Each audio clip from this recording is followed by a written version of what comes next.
How's it going, you guys? Jump Skills here. Today I'm going to be going over this 23 AA with you guys, as well the Onyx Ring as well, and the Kill Command nerfs for BM Hunters. So we'll start with the Onyx Ring. So the Onyx Ring as itself, Blizzard has buffed that ring multiple times throughout the week, and now it's actually somewhat decent for BM Hunters. It's not the best. If you have something better, then I would definitely sim it out and see which one works best for you. The Sims has told me that is a 1% DPS increase for my hunter. I was rocking a 415 ring. I will leave my ring for the Onyx ring and the sagas I have in the picture in the video. For that being said though, I think the Onyx ring is okay. The Onyx ring can definitely use some stats, I believe, but if they put stats into it, then it's just probably going to be too broken, and you're going to probably have other classes, especially non-DPS classes, do ridiculous amount of damage. So that ring as itself hurts my haste, because now I'm having a hard time keeping up with my haste and my frenzy stack, so now I'm being extra careful not trying to lose my frenzy stack as itself. I do find myself dropping my frenzy stacks a lot because I'm not used to having 19% haste. So it's just going to take some time. The Onyx ring as itself, there's a socket in there that was top 5 to top 8 DPS damage overall throughout this dungeon run. I'll definitely leave my detail damage breakdown in the picture as well. But yeah, besides not having the stats, I believe the Onyx ring is pretty decent. Blizzard just has to buff it multiple times throughout the week just for it to be decent for most classes. I hope and I hope that they'll bring stats into the Onyx ring just for like a week or two before they nerf it to the ground. It took me a whole day just to farm out that ring and get its proper sockets at 424. So the ring as itself is alright. It's pretty good. Just a 1% DPS increase. It might be higher or it might be lower for you as itself. I believe that ring is actually better for other specs like MM and survival as itself. So it's okay for BM. It's a DPS increase for me, but all in all, I'll just take it as it is. And now we'll get with the kill command nerfs. So the kill command nerfs end up being a small DPS loss for us, but it might end up working out for the end if you have the Onyx ring as itself. I believed that BM were going to get nerfed anyways because we were just doing ridiculous amount of damage, and now with the ring, it was just a matter of time. I just knew in my heart of hearts that that was not going to go on for long. But it's good to have BM hunters have a little fun because MM and survival have taken most of the credit, if not all of the credit, of just being the best hunter spec throughout last season. I don't remember a time where BM hunters were actually good. I think BFA was the last time BM hunters were actually good. I mean, I was getting kicked all the time in Shadowlands season 1 for being BM, and season 3 and season 4.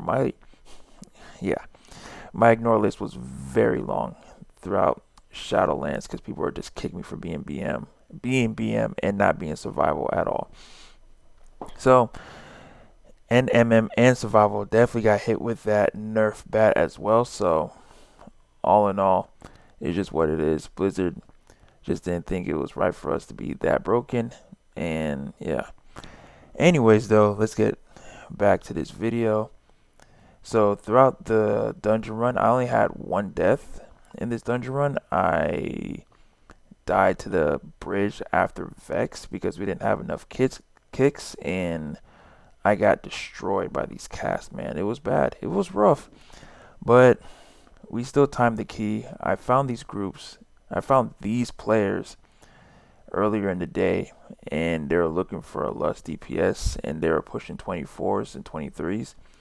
We bricked the 24 Academy earlier, and we bricked the 24 Nahud by the skin of our teeth for the Nahud, and then there was just a unfortunate bad display of seeds that break the 24 academy, so we just ran it back on a 23.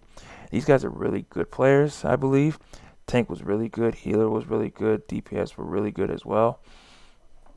Definitely love having a buff when it comes to battle shout and monk's buff as well, and I'm definitely a huge fan of pally healers as well. I just can't get enough. Not pally healers, pally tanks. I can never get enough of those guys. I believe those tanks are the best tanks out of all the tanks, and now they bring battle res as well. Why else would you bring another tank besides a pally tank? Pally tanks can do it all. They can heal, they can battle res, they can heal other people as well. They can off heal. I don't think warrior tanks, DK tanks, or any other tanks measure up to the pally tanks at all. So here in this dungeon run, I believe that it was one of my best DPS run as itself. That first pull that I did, it was insane. I'm trying to get to 1,000,000 damage in that first dungeon pull, but my computer continues to lag out during that that pull. My FPS is really bad, but someday we'll get there. My highest so far has been 800,000 damage in there, but it's just what it is. Someday we'll get there. Here I'm usually on the move when it comes to this mini boss here, because when he cast that storm, is it called Deadly Winds, I think? Yeah, like that Deadly Winds, like there is a delay. There's a huge delay when he's casting it, so you just never know if he's going to put it on your feet or not. So I'm usually moving to avoid that situation and getting clipped. But obviously for melee, it's not a delay, but when it comes to range, there's a huge like 2-3 second delay, and it's usually a one shot if he's just standing it. So I just try to keep myself on the move and try to avoid that as much as possible. So here, I don't remember if I saved I think I did use my puzzle box and the pre-pot for these birds. I didn't feel like I needed it because it's not tyrannical week, and it was good to actually have that popped. I gotta see though. It was either the second or third set, one of the two. Here, just making sure that Beast Cleave is up, making sure that my new low haste, I keep it up as well with frenzy and everything. Like, it's very difficult. Once you go from high haste to low haste, it's so difficult. It takes a long time, I believe, just to get back into the flow of things. Like here, I think I dropped my frenzy stat. Oh my, like look how close that is. It's difficult when you go from the 20s to the 19s. Like, it's rough, man. It is so rough. So here, it's unfortunate that the birds spawn shades. They also drop sanguine as well when it's sanguine week. So I'm just making sure that I don't get hit by any of those shades, because those shades hurt, especially on a 23. So here I did use everything in terms of pre-pot, and I used pre-pot and my puzzle box as well, just to get rid of these ads as quickly as possible. And personally, I just wanted to pump, man. I just wanted to do some huge numbers and see how high I can get. And as you can see here, I was doing somewhat decent damage. It was alright. I actually don't mind the shades, because the shades don't do the long boy arm thing like they used to do in Shadowlands in season 1. Like, they used to reach, man. They used to reach so far just to kill you, and it would reach and it would just kill me. So I'm glad Blizzard has definitely changed that. Got rid of the ads as quickly as possible here. I don't know. There's 2 minutes left. I think we did or didn't lust here. I don't remember. But either way it goes, if we did lust, then I believe I switched back between pets, because this hurts. Like the AOE thing that this bird does, it hurts a lot. So I try to make sure I align my 2 minutes as much as possible. So I did end up switching out pets for that lust. I did have both my 2 minutes turtle and my other one. I don't remember the other 2 minute. It's the H button. I end up using that for the first set, and then I think I switched back for the pets so I can get the third defensive as well. But if you line those really well, then I feel like in any key you should be able to survive. Here we're just DPSing, doing our thing. I like how this group let me hold the lightning, the thundering as long as possible. I know a lot of pugs are mentally scarred when it comes to holding that thundering, because if you don't do it correctly, then it's pretty much a wipe now. But I just feel like I believe it's worth having that as long as possible, so you can do as much damage and much healing as possible. If you coordinate it well, then I believe you're gonna do yourself and the group a huge favor with timing the key with thundering. So, and if you F up too, if you are a hunter, you can obviously turtle it. Like, you can turtle it and you'll be fine. Like, it won't kill you. If you turtle it or have an immunity, then it's not gonna kill you. But the fact that people clear it with like 10 to 9 seconds within thundering, like, I just feel like it's a huge DPS loss, and I'm not a huge fan of that. So I believe if you coordinate it well, then it's gonna be all right. Here, I thought the tank got blown away, and I thought he died. I thought it was over. I thought he was gonna get pushed off the arena, and the bird's gonna start clipping us as itself. So I'm glad that he did not die or fall off, and the bird did not just start chasing one of us and just had his way with us. Here we pumped a little too hard. We pumped way too hard, so we were only able to get one soccer thing, so we didn't get the haste one. We glitched it out because it hit 45 before we even put the last one in. So obviously I didn't need to switch pets here. We were just doing amazing amount of damage. And I must be sleeping on Fury Warrior, because I have a Fury Warrior, and I did not believe Fury Warrior was actually good in single target, man. I thought they're more of an AOE thing, AOE class, but this Fury Warrior was pumping. He was keeping up with me throughout this boss fight, and it was good. I lusted as soon as it was up because I was told to, and we just went past. I think this boss was like a minute 30, actually, I believe, and we go on to the next set. We didn't need to use my other pet's Fortitude of the Bear cooldown, and clearly, as you can see here, I am at half health, and I need to get topped off. I need to get healed. So I didn't want to pull any of those extra guys just in case that he did wanted to skip. So here I just make sure to get the puzzle box going and just cleave away. My pre-pop was unavailable at the time, so do all of this stuff here. Here, I'm not a fan of having Welling Arrow in this dungeon, but this Vex side here makes me think twice about actually talenting it, because Wailing Arrow is definitely important here. It's very helpful. But when you have a pally tank, I mean, they can get most of the kicks handled by himself. So here, I dropped my frenzy stack. Like I said, I'm not used to having such low haste, and I'm not gonna lie to you, I'm kind of hopeful and kind of praying that Blizz actually puts main stats onto the ring. So the warrior, was it the warrior? Yeah, he tried to sneak through to the side and he tried to stealth through it, not stealth, but try to sneak his way away from it, but obviously that didn't work.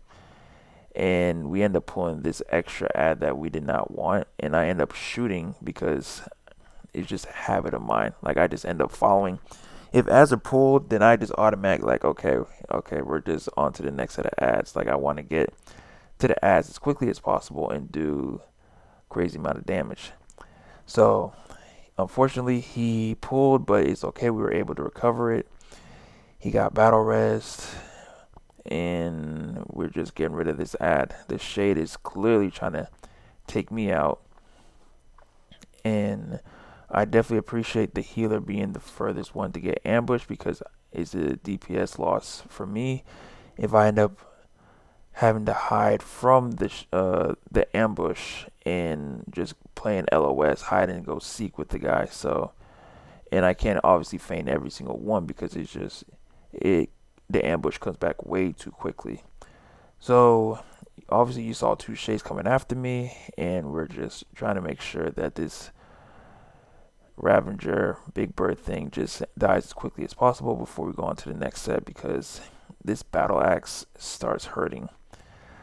Place a freeze trap here just in case he's gonna end up breaking it. I had aggro for a second. I thought I was gonna die. I had aggro for like 1 second, and that's all it takes. So it kind of threw me off course for a little bit. Trying to get my rotation down, trying to get as much damage as I can possible. Clearly, I had a little freak out moment, so kind of distracted me. Just wanted to make sure I lived for a little bit. Make sure that I keep kicks and stuns onto that guy, and then my Shay comes out and try to get rid of him because I don't want to get hit from behind by a Shay because I'm pretty much dead at that point. So he pulls crazy here, so I just wanted to use the puzzle box, pre-pod, all that good stuff. I don't have Death Charm for this to add on top of the damage, and we just cleave away. Making sure Beast Cleave is up, and then I think I didn't put Death Charm out, did I, or did I not? Okay, yeah, I did. Put that there, and just Beast Cleave, Kill Cleave, all that good stuff. This dude with these Ravagers were just literally just trying to eat me alive, man. It was just crazy. They kept charging at me, and I was close to dying multiple times, man. Multiple times. Obviously, I just dropped my Frenzy because not used to having 19% worth of haste, man. It can't wait for I can get main stats on my ring again because this just feels bad internally, but it just is what it is. I got chased by the Shade, and the Monk got wrecked. I don't know. I think it was the Shade that ended up killing him, but he got wrecked. Poor melee. Poor melee this week, man. I don't understand how and why Shades are a thing, but it is what it is. It definitely slows down the dungeon runs, and I feel bad for melees throughout this week.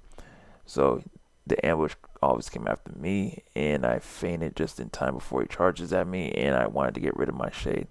If you really think about it, none of the Mythic Plus affix really affects us. Like, Quaking does not affect us at all. We can still cast when we want to, and we won't get silence for it. The Shades, we can obviously move and run. This is just for BM. I don't know for MM. MM don't got the luxury of just running and casting, doing the full rotation like that. And then survival, they got to deal with Shades, and they also got to deal with Quaking as well. So BM definitely has that luxury. So here it gets a little sketchy here. I'm literally on my last legs, and I drop Frenzy Stack because I'm trying to heal myself and do damage at the same time, and it was very rough. I don't know if I Wailing Arrow this. We got to see here. But obviously my Frenzy Stack is all out of source. I did Wailing. My Frenzy Stack is all out of source, so my damage was very low in this pool. Very low. I was just trying my best to keep up. The Shades were definitely coming after me, and I put a binding down just to make sure the Shade didn't come after me, and I just literally on my last leg, man. The only thing I had left was a healing pot, but I wanted to save it for this boss. I don't know if I used it or not. But all in all, we survived. I believe that's one of the scarier pulls in this, besides this and the bridge for Vex. Vex as itself is just, that whole section is just the worst. Like, it's the scariest, I believe. I feel like this section in this boss is definitely the worst than the bird boss. So I end up going to sleep for a little bit, making sure that my kill cleave, beast cleave is going off. My frenzy, got to make sure that I am using it as quickly, if not at the very last second, and making sure I have it up at all times. Wailing that, so doing everything I can here. Kill cleave, beast cleave, and making sure that these guys do not cast a single thing. And then we have Shade coming after us. I believe we lusted this because the tank did not have a good feeling about Vex. In Tyrannical Week, I believe that you should lust this guy. You should lust this. But on Fortified, I believe you should lust the bridge here that we're about to do. This is where I end up getting clapped, man. I couldn't do nothing about. Maybe I could have done something. I haven't seen this dungeon run on replay yet, but here, making sure that everything is up and going. Beast Cleave, Death Charm, all that good stuff. We end up pulling the whole thing. This is where I believe you should lust, especially on Fort Week. It got real sketch here, man. Real sketch. I end up saving the puzzle box for the boss, and I wailing everything here because it was called upon. And I believe this is where I end up dying. Got clapped. I got demolished here. Doing what I can. I probably should have healed and used defensive here, but I try to save it for the boss, and bam, bam, right there. Me and the healer go down instantly. We go down so fast. It's not even funny. I definitely could have healed that, but I didn't want to use my 2 minutes for that guy, and I probably should have used my healing there. I was lasered in, and I thought I was going to get topped off, but that pull is just very, very dangerous. So overall, though, just 2 deaths on that bridge is not bad, especially on the 23 Academy on 4. It's not bad at all. Here, try to get my lust pet out for the lust boss, just to lust this guy down. And I believe I switched pets. I believe I switched it for sure. Got lust out and switched ASAP because this boss is nothing to play with, man. I want to have as much healing. And I definitely used the puzzle box, used everything in my ability. I thought I was going to get frontaled here. I do remember that he nearly frontaled me. He nearly frontaled me on this boss. Or is that another AA run I'm thinking about? I believe it was this one. So here, use one of my 2 minutes because damn, that stuff hurts like crazy, dude. And this is Fortified Week. And here comes the AOE thing. He did a good job not having a bad overlaps here. Doing everything I can here to make sure my damage and frenzy stack is on point. Frenzy, all that good stuff. And I was just getting hit with this mechanic left and right. Used another 2 minute CD here. Have yet to not have a scary moment so far. We cleared. We made sure to use the buff as much as possible. And I think, no, we didn't have a bad overlap here. This is where the overlap starts to get real iffy. This is where it starts getting scary. Turtled and healing there, but I dropped my frenzy stack just trying to survive. I was told that dead does not do DPS, so it was definitely worth doing that.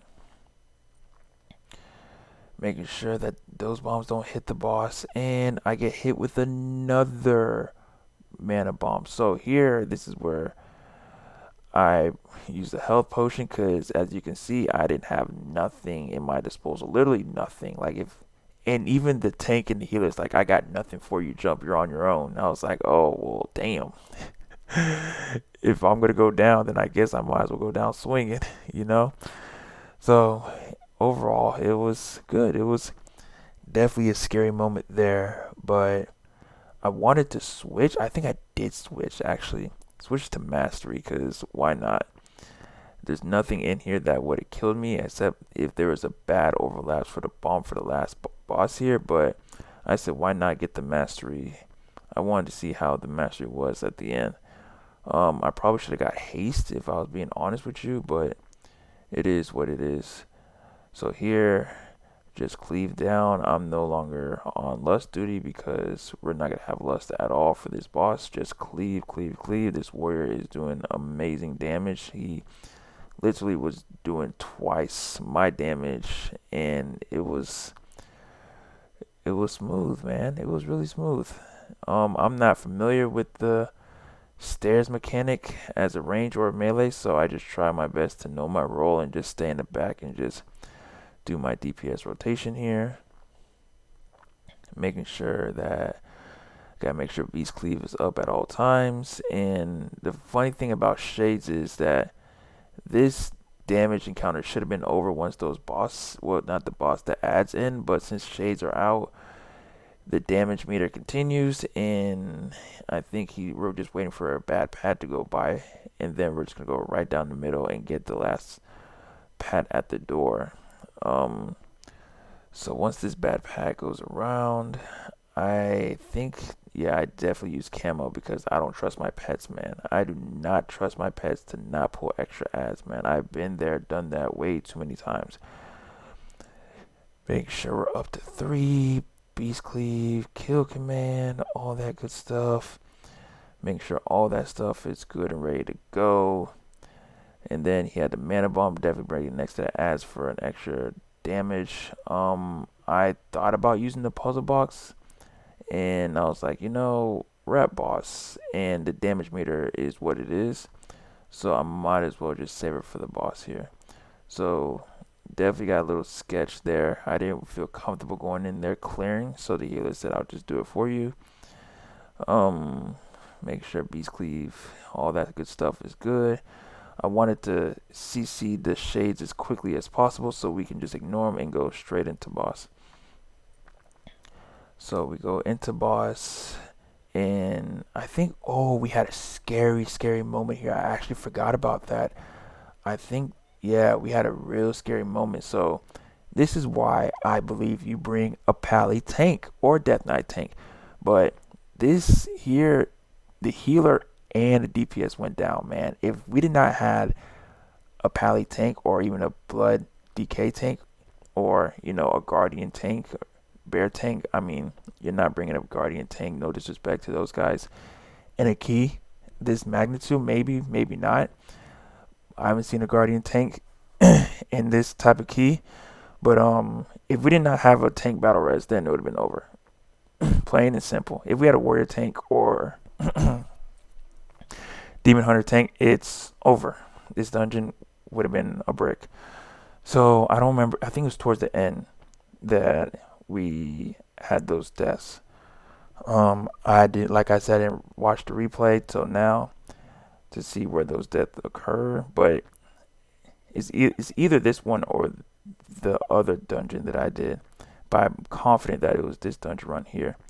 So when she sucks us up for the power vacuum, I just make sure to disengage it at all times. The only time I don't disengage from that is when we need to clear. Then we'll just all come together and just clear automatically, all of us, and just make sure that the thundering doesn't kill us. So we're just doing really good. That's there. Yes, it was this right here. Healer, druid healer, and warrior went down, and I'm over here like, holy crap, we are fucking screwed, man. I go to the corner just hoping that these balls do not hit me. I'm getting energy bomb left and right. Healer gets res. Tank reses the DPS. Oh man, that was sketch right there, dude. That was real sketch. Aspect of the cheetah, because that was a bad frontal, man. I was in that corner scared for my life, but we got through. We used all our battle reses just for this boss. And it was pretty clean from there, but that was a bad overlap, dude. Holy crap. Healer and DPS both at the same time. Telling you, man, bring a tank. I always believe you bring 2 battle reses. Always bring 2 battle reses, man. You just never know. It's always good to have 2 life insurance. But I got a point for this dungeon run, and yeah, it was pretty smooth from there.